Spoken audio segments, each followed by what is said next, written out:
Hey, what's up, peeps? Y de lo mío. Sit down and take a seat. Que lo que. Siéntate. Lawrence and beyond. What's going on? Woo! Hosting like always, your boy Majimbe, and also hosting with me, Hidai. What's good? What's up? And today, we got a special guest. We got Micheal Gorman. Gorman. You got you close. Whoa, I only got close. Gorman. Yo, that's Now what's I know. up, man. Super, Yo, man. thanks for coming, brother. No, definitely, man. I appreciate it. And briefly, explain, introduce yourself to the listeners and viewers. Yeah, so name Micheal Gorman. People know me as like the founder of TMF, which stands for the Movement Family. So that's kind of when people kind of ask what that program consists of, I would kind of briefly say it's helping young adults who are looking for a second family in life who might not have received that love, guidance, and support growing up. So that's kind of the background of And us. you're the founder, correct? The founder, yep. How did you get that set up? How did you start that? Damn, I was like 18 years old, just graduated Methuen High School. I was gonna go play college basketball. So that summer, it just started with eight of us, and I was looking at the eight kids that were around me. They were all 18 years old, just like myself, kind of close friends. Yeah. But they were kind of in a different situation than I was, you know, kind of on the fence of going down the wrong road. So I decided to start this family, and man, I would have never thought it would be where it's at today. In a humble way saying that, you know, because it just started like a small little group, you know. And now I look at 9 years later, there's over 330 people in it. So it's like, you know, I think anything's possible when I look at that. 109? No, 339 people. Jeez. Yeah. That's amazing. Yeah, so we branched out a lot in different areas, you know. Chief Keef, let's go. Chief Did you ever think this was gonna happen? No, not at all. You know, like I was, it's kind of weird how it started. I had a packet mailed to my house from my college basketball coach for workouts for that summer. So I was just looking for 8 or 9 kids to work out. You know, like 3-mile run together, speed and conditioning drills. Yeah, little thing like that. So it started as a workout group. Like there was no homeless, there was no addiction, there was no reach out, there was nothing like that. And people will never know the background of the story. It started with 8 people doing a 3-mile run, us pushing each other like, oh, let's accomplish this, let's accomplish this. Next thing you know, I'm like, wow, I could turn this little 3-mile run into a family. From a family, we could do activities. And it just grew. Yeah, that summer in 2011, we had no money, we had no building, we had nobody above us telling us how to do things. Mm-hmm. So with no money, we had to think outside the box. So we did Went in blind. Yeah, grassroots from nothing. So we did like a 3-on-3 basketball tournament at Tenny. Raised money that way. So that was our first money we made. Then we did a yard sale on Broadway in front of a church. Made money that way. And then our third one was a car wash over by the Loop. I forget what that car wash is over there. Damn, you know what I'm talking about? Yeah, I know which one you're talking about. The one by the Loop. Yeah. There's a half on that side, and like near the public storage one. But there's I think it was called the Wave or something like that. Mm-hmm. The one before. It's around. It's right on a House Street, right there, House Street. Yeah, like after Burger King. Before Burger King. Before Burger King. Yeah, like right before like Home Depot area, where that gas station. Oh, right okay, that's way back. Yeah, Okay. So we made money with those 3 things, and it's funny. I decided to do weekend activities, so we went to a zoo. And you look at 18-year-olds, we had about 30 at that point now. We went to a zoo, and like half these 18-year-olds never even seen a lion or an elephant. So we're geeking, laughing, like, oh, shit, look at the lion. Damn, these are big. Yeah, because some of them probably have never seen anything like that before. And then we went to the bowling alley. Right. And we all like got 6 lanes reserved and gutter ball, all 6 lanes the first, you know, but we're laughing, man. Right. And we're doing things that we've never done in our lives. Yes. So like I would say probably 8 out of 10 members without a dad. Wow. That's then amazing. You look at it, and mom's working double jobs for growing up. So she's working full time. You know, they get out of school. Right. You know, I'm going home to do homework. You know, 17, 16 years old, trying to, you know, mom's on my ass like, yo, get your work done. You got school tomorrow. Yeah. But my friends are at the park, you know, hanging with the older cats, latchkey kids, showing you love. Next thing you know, you're doing the wrong thing because you think it's acceptance. You think that's love, but it's the wrong way. I mean, I'm sure we're all familiar with those, you know. Yeah, exactly. Kids like that. Facts. So that's kind of the grassroots beginning of where it started, you know. That's dope, man. Because like what I'm understanding is that you know you basically started this from trying to pull your friends off from the wrong path. Exactly. There's like it's like if I could do this with my own friends, imagine what we could do with other people with similar situations. There's a lot. I mean, I came from that. You know, my mother had 2 jobs. I was a latchkey kid. By the time I was 12, I would have my own keys going. You kind of grow up. You grow up like fast. You know. Yes, definitely. Faster than and it's nothing against like say whether it's kids from Andover or North Andover, they got their own problems too. You know, every town got their different problems. kinds of problems. But you look at and I love Lawrence all my heart, but unfortunately. Like, a lot of kids grow up fast in the city. Mm-hmm. There's a 13-year-old kid watching his younger brother that's 7 years old being like a father figure at 13. My man's supposed to have a father like himself, I see kids walking their siblings to school all the time. And that's one thing that always sticks out to me that I don't see like in other towns. Is like, a big sister or a big brother who's supposed to be at school at a certain time, but they're walking their siblings to school first. You know what I mean? It's kind of like that sacrifice. But like you said, in terms of like, having to be an adult so quickly. Yeah. So. That is very true. And what's good with the TMF documentary though? Yeah, so that's I'm excited, man. I'm like, what? That's gonna be April recorded. I'm like, that's wow. That's a documentary. Cause like I'm careful. Like over the years, there's been like little people that want to do like certain little videos and stuff. Yeah. But you gotta be careful who you like trust and stuff. Yes. Some people in it for the wrong reasons. Take your time with it. Yeah. So this guy, he's man, you guys, I would love for you guys maybe even meet him one day, whether it's a connection, whether it's the video or the audio. Jonathan Stevens, man. He's a real cool cat from Lowell. So he's actually been doing documentaries for 8 years now, but hasn't put it out. So he's got 8 years of work. And the connections with Hollywood that he has and stuff like that. So we're trying to blow this up throughout like the entire country. Like we're trying to it's gonna be a April to April full year filming. And then from there, it's cutting for probably a year, going hard with that, and we're trying to really make this as big as we can. That's awesome. Yes. Have you guys chosen the voice yet for the documentary? That's important. It is. So he's actually got this. Man, I wish I knew his name. I wish Morgan he was Freeman type. Nah, right. We got a couple Morgan Freemans in this town. I got you though. Like, let me know. Yeah. I'll keep that a vibe. He's got some. He was really involved with the Fighter movie from Lowell and stuff like that. Yeah. So he's got a lot of connections, and connections in this world, as we know, is big. So Facts. I'm happy. I'm looking forward to it.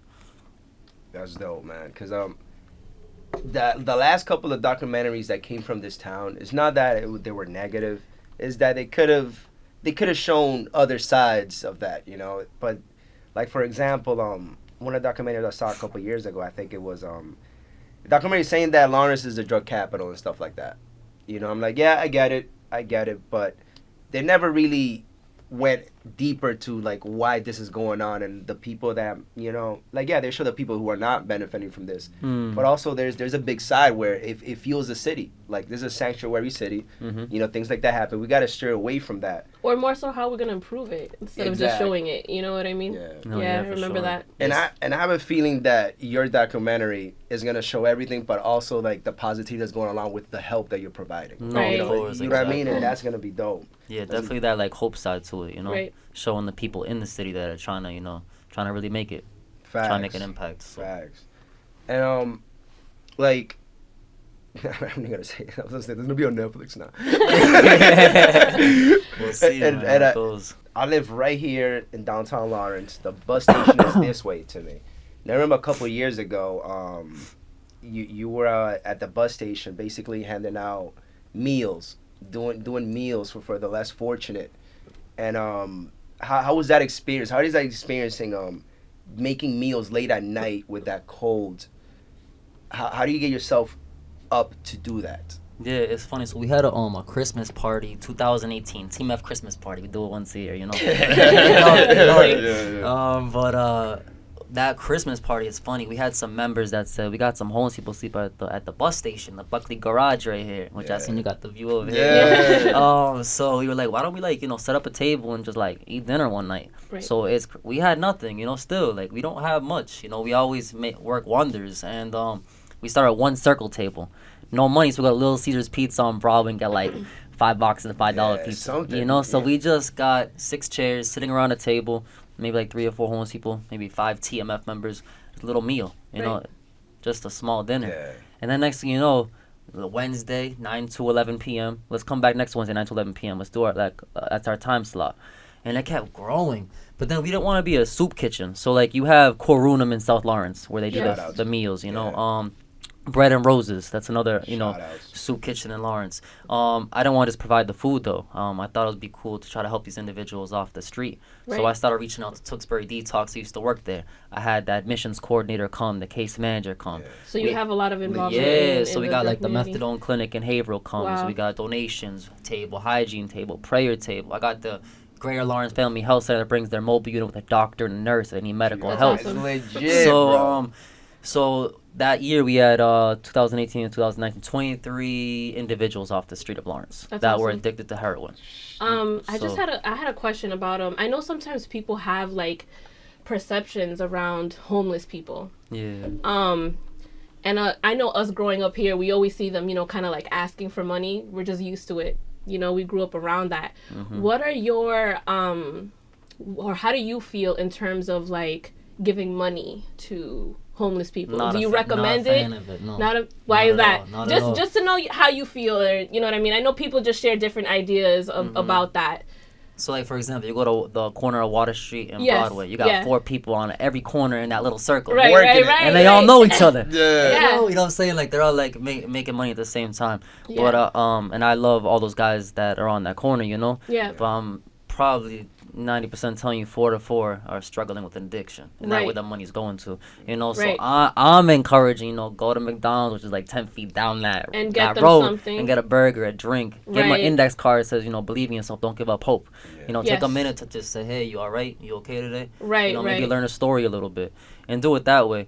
Cause I'm not a fan of the money piece. Cause you know, I see a ton of people stopping on Water Street, like here's $2-3, thank you, God bless you, but you know, as much as I love that dude, I know he's probably gonna get a bag after that. You know, and it's unfortunate. So that's my take on it. Gotta be honest. Just wanted to know. I remember I gave one. Every now and then they get tough. You know. It's tough. It is because you want to help. When I have change, it's like I got this change right here, so it's like. And I understand it's the goodness of your heart individual, and the homeless person, you probably made their day with that $1 or $2, you know. Yes. I'm just not personal take on it, you know. So opinion here, you know. Yes, of course. Just wanted to know. There's a. I mean, I might sound ignorant for this, but there's a certain build of a homeless person that always gets me, like. Because there are people that are homeless without being drugs. Maybe they came back from the war, they had no pensions, and now in the street, no family. You know, there's those stories. That, you know, definitely I feel, you know, when I see those elderly people still, you know, hanging it down outside, you know, that always breaks my heart.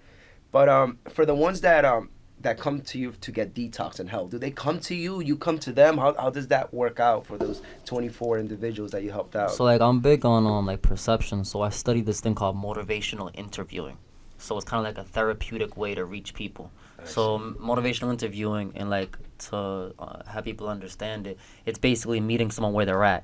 So say you're struggling with life, like I'm not kind of looking down at you telling you, hey, you should do this, and this, and like kind of teaching you. Instead, I'm here with you. We're no different. Like, hey, man, like what's some of your goals? Like, what are you trying to do? What are you trying to accomplish? I'm trying to, you know, get in touch with my mom for the first time in 5 years. I'm trying to, you know, go to recovery. So I can see what you want to do, like what's your goals, and then I'm going to work with you there. So we got some people that come to the dinner. They've now been there probably 30 straight Wednesday nights. And they're coming for the food, and they haven't gone to that Tewksbury Detox table once. But I'm not going to be like, oh, man, what the hell are you doing? You've been here 30 times now. Like, go to the table and talk to someone when they're ready. But we're going to keep believing in you, pushing in you. So, like, we're always thinking outside the box. Like, I don't believe in routine. I think routine gets boring in life, you know? Right. So we have now a table we're going to be doing is a mailroom table. Mm-hmm. And it sounds weird, right? So mailroom table. So we're getting to know these people so much. So you come to that Wednesday night dinner, you check to see if you got mail. We have these TMF members that write a letter to these homeless people weekly. Like, hey, you know, you've been here 3 Wednesdays in a row. Like, don't give up hope. Right. Like, you know, I'm glad we got to sit down and talk this week.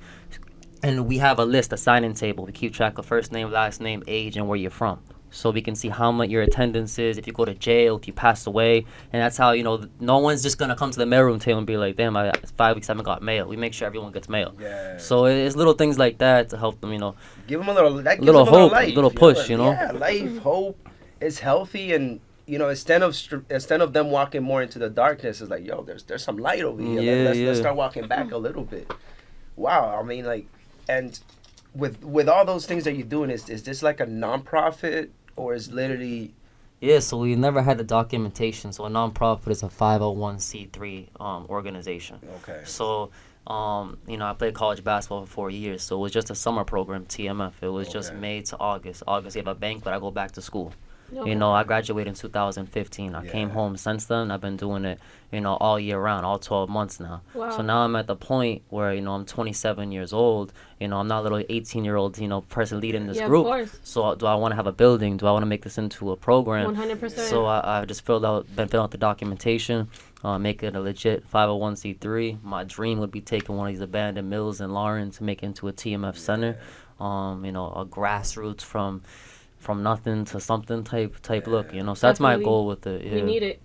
That's dope, man. Because the thing with those things is that, like, how should I say, like, you're living your business plan. You know how you make a business that you have to draw your business. Like, dude, I've lived my business plan. This is everything I've done. It's basically like you said, just filling out some documentations, and your donations. I always wanted to know how donations work, and I feel you're probably one of the best persons to explain this.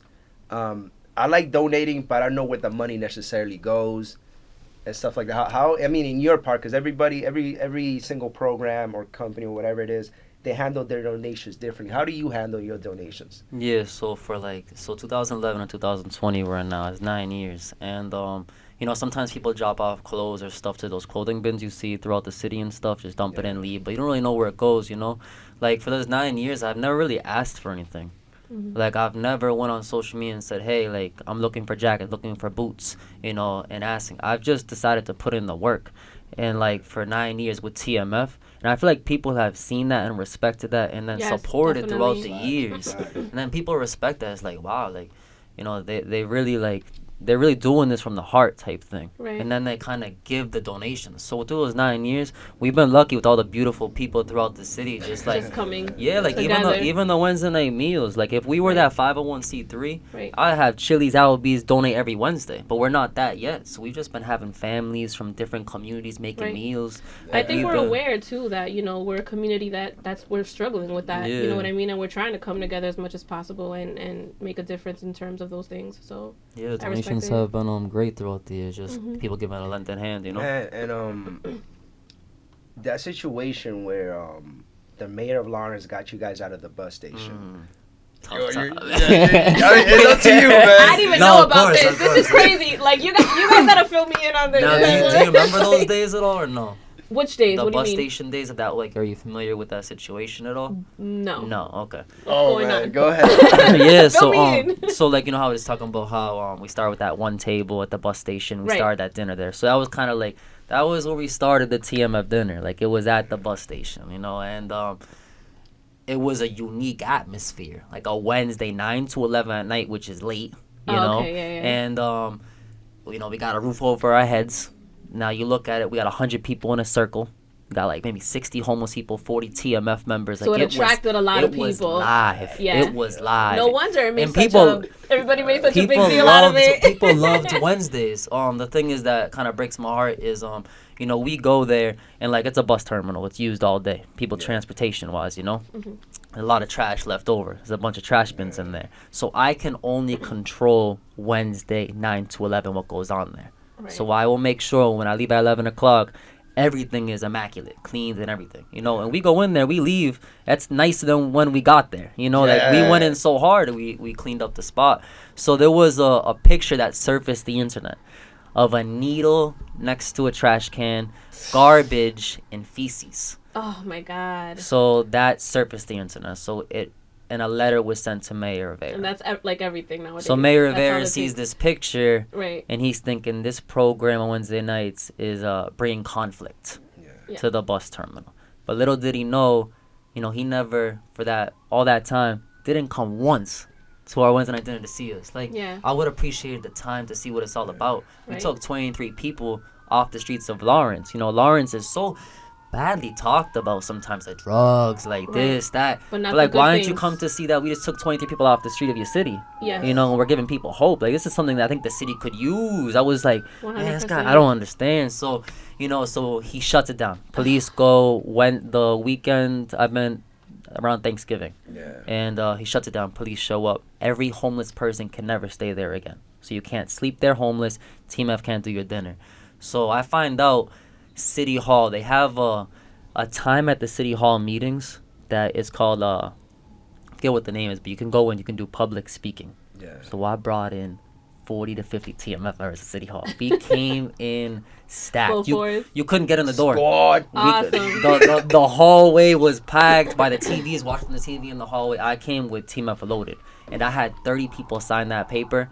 And we all got up on that mic and spoke our hearts out. And I have TMF members that come from shit. Like, come from nothing. So I had TMF members that were sleeping on that same bench at the bus station who are now in our program, 19 years old. You know, young kids. That's amazing. And so they got on that microphone, tears in their eyes, like, man, like, I'm doing something right for the first time in my life, and you're taking this away from me. And it was really, really a hurtful time for us. Like, we were hurting. So you went there. They asked us to come back for a voting. Do you believe we won the votes? Right? We won the votes by city council. I think it was like maybe like 8 of them. Yeah. So they voted in our favor. Only a few voted no for us to get the bus station back. But when they vote no, the mayor can send an appeal. So basically, he sends in an appeal, and you have to re-vote. So we had to win 2/3 of the votes. So we already won 2/3 of the votes. So the only reason we would lose this bus station is if someone turns their vote from yes to no. So we went in a few weeks later. We go in packed the whole entire City Hall. The votes start going around. Yes, no. Like, oh shit. So like we're still going around, right? Somebody changes their vote last second. Oh no. To no. What a setup! So it's okay. Don't give up though. So people were talking behind the scenes, city councilors. Yeah. Someone ate someone's mind up. Said no, we lost the bus station. So now we're at 2 South Broadway in front of the hookah stop in Riverside Pizza right there. Yes. So right there is a vacant lot with like a little tiny house right there. Okay. Yeah, so we're there every Wednesday, 8 to 10. So that's the new location. It's privately owned, so the city can't do anything about it. Oh, but that was a tough time, that's man. amazing. Yo, damn, that's man. crazy. So I actually work with kids who are under DCF custody in a group home. A lot of them are about to turn 18 and just kind of they're gonna make their way through life. What would you tell them, or what do you recommend they do just out there on their own For like, after leaving like DCF custody? Yeah, man. It was that stop at 18, you said? 18 to get out of DCF custody. Right. Yeah, man, you're still young-minded, to be honest with you. Still gonna make a lot of like dumb decisions and stuff. You'll learn. You learn from your mistakes. Yeah. But it's I don't know, I'm a believer. I like personally, like I kind of give also my perception. Like I like, talking to someone that's older, that's wise, that's been through life. Yes. Whether it's, telling Do you recommend they link up with people who are older? Whether it's like, get a mentor, have someone to talk to. Yes, get a phone number to call when you're feeling down, because life's ups and downs. I got days where I feel like they need to, out of all people, look for people who are much older than them. Yeah, just because they've been through it, wiser. Right. I feel like naturally they want to link up with people their age, but I feel like they're under risk. They have parents who've been like drug addicts. And I'm just surprised like that we don't have enough funds for a program that after they leave, they get a number for their counselor, somebody to call. Resources. I know it sounds expensive for the city and everything, but you're literally still letting out technically teens, 18 or 17. And they still don't have like a great reference. I mean, I feel like the resources are out there, but I feel like they have to work almost like 10 times harder than most people. You know what I mean? To get those resources. Yeah. There's resources here and there, but they really gotta dig, and I think that's what's really hard. No, yeah, definitely. It's not easy for sure. And I saw that the mayor of Methuen shouted you guys out. Yeah. In a speech. How does that feel, bro? I wish we had So a lot of my Team F's work is done in Lawrence, in the city. So we're mostly in Lawrence. Okay. So we have the Wednesday night dinners, and I think, 5-6 Methuen city councilors have came to serve food. We got the Methuen mayor who even came last night to serve food. Mayor pulled so up. he's so the mayor of Methuen has come 3 times. He he supports our vision. He just got sworn in this past week. He shouts out TMF. There's certain city councilors in Lawrence who I really respect, who have, looked out for me, like Pavel Payano, Giovanni, Brian DePina. Yeah.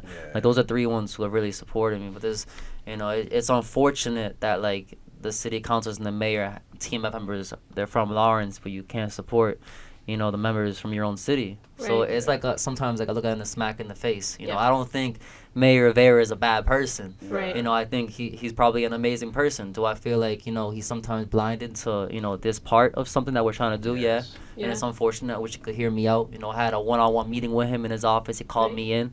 I feel like it was more listening to him. Mm-hmm. It's tough. I'm a young kid. I'm not sure if my voice is gonna be respected. But like hopefully moving forward, things will get better. Yes, definitely. Rivera is not a good look. Good look, bro. Nah, man. And with all that stuff being said, man, what are TMF's next move? Yeah. So right now, so you have to be 13 years old to be a TMF member. So that's the age limit. The youngest you can be to join the program. So that just recently changed. Next move, so we did that Christmas on the streets that you mentioned. That's a big time for us. We kind of have each night a different topic. Moving forward, we got a lot of little things going on. So we got nominated for the MLK Award from Middlesex Community College. So that's this upcoming Monday. So fingers crossed, we'll be able to get that. Methuen High School will be going to Methuen High, bringing Team Up over there. They wanted to, it's a sad program in Methuen, but sometimes they are, inside a bubble. Methuen High thinks, white, don't really see different side of things where the Team Up members do. So they think, combining the two might be able to open some light. That diversity piece. We just got little things like that going. I got some TMF members that will be speaking on some different shows. I wish I could have brought some in here today. Hey, you guys always come back. You guys know that, bro. That would be great.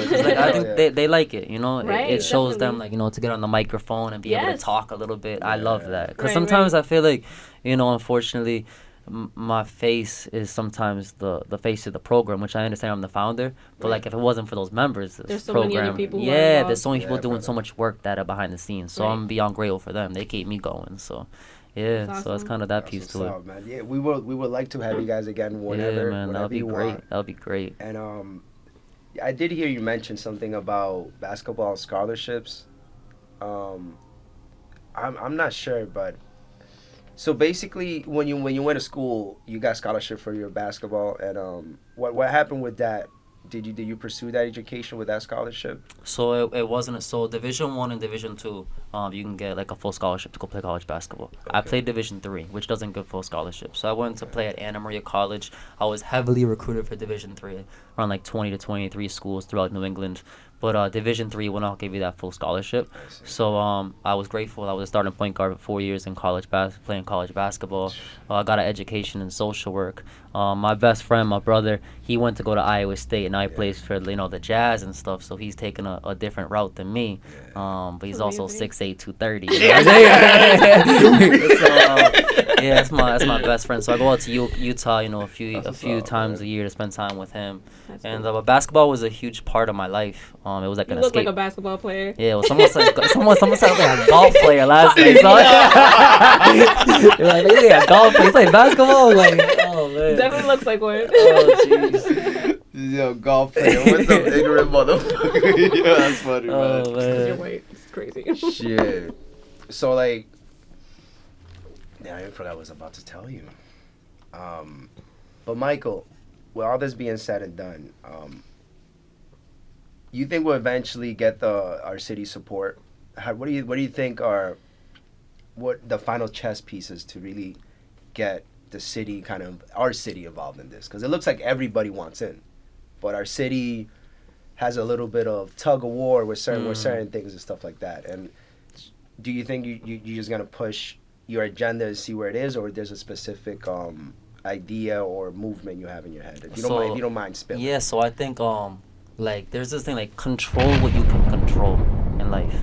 Even when it comes to relationships, a girl that you try and you've been trying to whether it's get with or the relationship's that's not working, and it's why isn't she like me like this, why isn't she doing, but control you can, right. You can't control how someone's gonna feel about you. When it comes 100%. To the city councilors and supporting us, we can't control their actions. If they're not gonna support us, what we gonna do? Try to go shake them, why aren't you supporting us? Come on, man, we're doing bad work over here. 300 of us. But we just gotta keep do what we gotta do. Right. Keep our head on straight. 100%. Keep trying to pursue our goals, and then hopefully within time, maybe something will click. Like maybe something will turn their head and be like, wow, like that's actually impressive. But we just gotta keep changing it up. Keep believing in each other. Like I told them, like there was so many broken hearts and watery eyes during that whole bus station stage. When they got that last vote no, and we're in the hall of City Hall in a circle, arms around each other. Like I'm telling them, like one door closed, another one opens. Like you guys, what you did was amazing. Like you made history in the bus station alone. That never happened before. Doesn't mean you can't go again. Yeah, so let's just control what we can control, do what we do, and see where life takes us. I'm a big moment guy. I remember twice. You made him vote twice. No, I'm sorry. You're a big moment guy, you said? Yeah, like a big moment guy. So like cherish it, Like I'll be in my hospital bed one day as an old ass dude looking back at all this, you know? And I'm gonna look back and I'm gonna hopefully think like, wow, these were some of the best times of my life. 100%. Because life goes by quick, dude. Like the next thing you know, I'm not 27, I'm 42, and it's just like, just appreciate the now and appreciate who's in your life right now. And you're definitely not living if you're not giving. Yeah, you know definitely, what I mean? I agree. Yeah. Yo, that's... I mean, like, that. I mean, like, I'm gonna add that little explosion thing. Now you're just running with it. Yeah, I'm running with it. I like it. Shout out to Leary, yo. Yeah, for real. Yo, shout out to Leary, man. He's a great support. But Michael, like, thanks for coming. There's any shout outs, anything else you want to say before we close it out, man? Nah, I honestly appreciate you guys, reaching out to me and just even asking me to be on the show. I believe I had you guys on Twitter for a little while. Yeah. So you guys will pop up on the news feed, and I have a TMF member, Kiana Rivera. She's like, they because I talked about you guys yesterday a little bit. It's like, they retweeted my tweet yesterday. I'm gonna be speaking somewhere soon. So it's like awesome. I would like to put you guys out there on our social media pages. We will support you. Yeah, definitely. And the events that come. The events. That come I mean. along. I got equipment here and there, but I'm not the best cameraman in the world, but no, if you need our views to help you out, I'll even travel. I'll help you out, man. I really respect the cause, man. No, yeah, definitely. So thank you to you guys, truthfully, and hopefully, there's like a relationship that we build throughout time moving forward. Definitely. So we can be able to build whatever, Of course, and like I said, the whole 300 members have a voice here. Hey. I don't know how I'm gonna fit you guys, but we can set something up, man. Yo, thanks for coming. Man. No, thank you so much. Thank you. All right, boom. That was beautiful. That was good to the point.